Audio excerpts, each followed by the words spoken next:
Welcome to Called to Write, presented by Glory Mountains Equipping and Training Base at their Glory Institute in San Marcos, California. This session is entitled Journaling, a Christian Writer's Secret Weapon.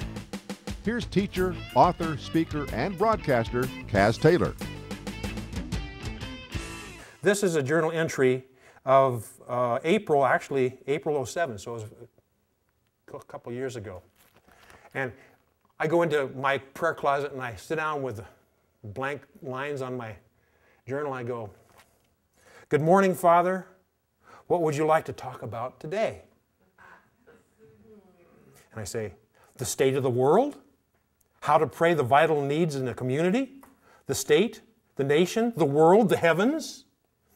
Or would you like to talk about more relational things today between you and me?" "What, Father?" And I'm sitting there, I'm going, this is going to be good. This is going to be good. And so I have a whole bunch of blank pages, and I'm just waiting. And here's what he says. "My intimacy empowers."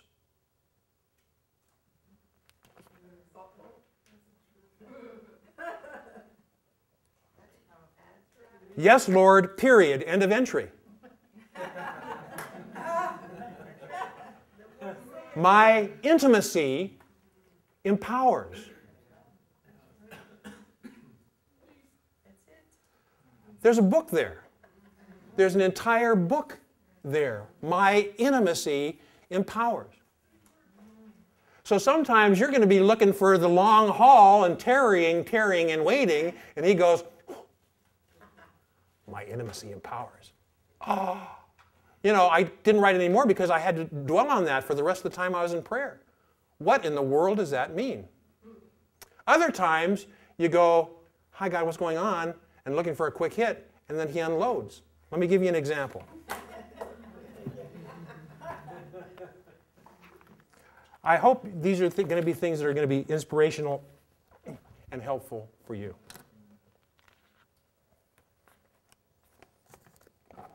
This entry was of December of 05. Now I'm going to piecemeal it together because a lot of the stuff you don't need to hear all. You just get the intent. And I'm not doing this to elevate me, but I'm sharing with you how God interacts with you as you journal. Okay? I generally start my journals, "Good morning, Father." Sometimes in the afternoon I change it a little bit. I use, the creative skill set and I say, "Good afternoon, Father," or something like that. But generally it's "Good morning, Father." 12/16/05. "Good morning, Father. My question," and I already had an agenda on this one. "My question today is regarding your plan for unity as it relates to man's free will." Simple little topic. "Today, Father, I'd like to explore with you how much of your plan is very specific with exact directives by you, and how much of it is based on the creativity and interpretation and free will of your saints."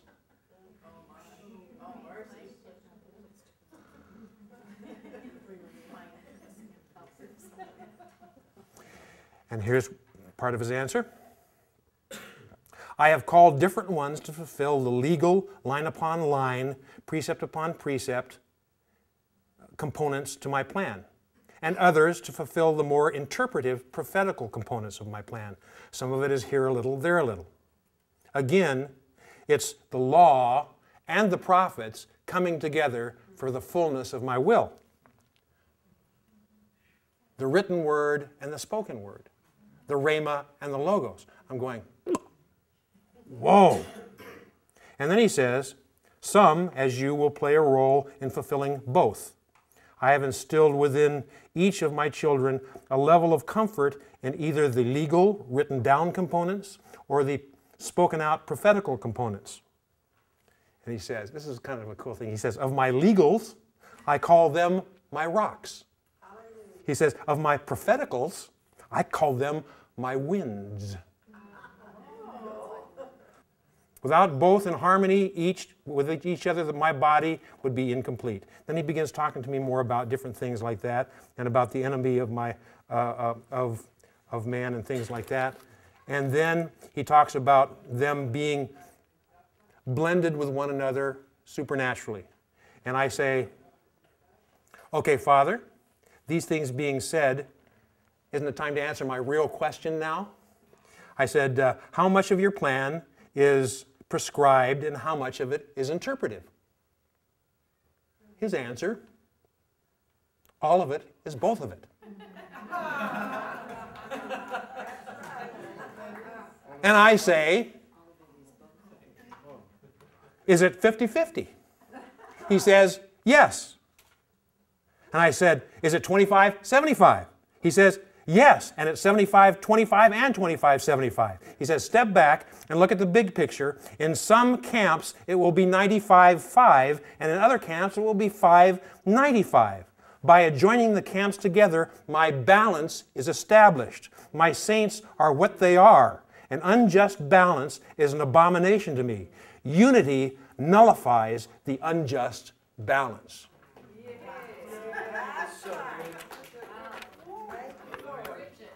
But you know something?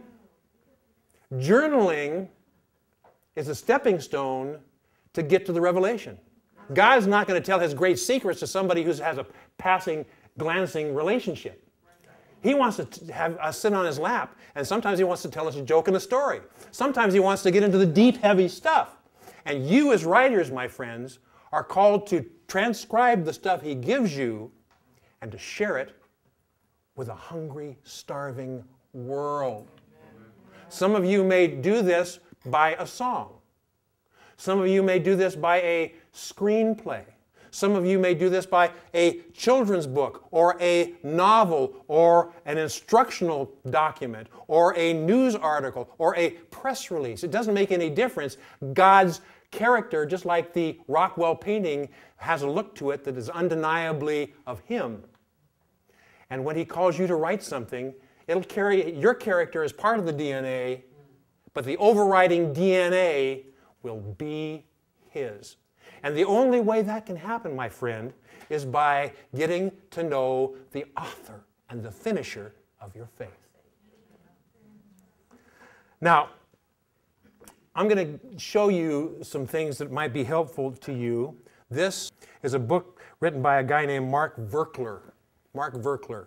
There is his name. This was written in 1986, and this is called Dialogue with God. This was his first iteration of the topic.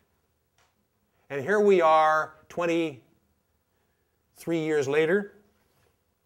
This is iteration, edition number 3, 4, 5, 6, 7.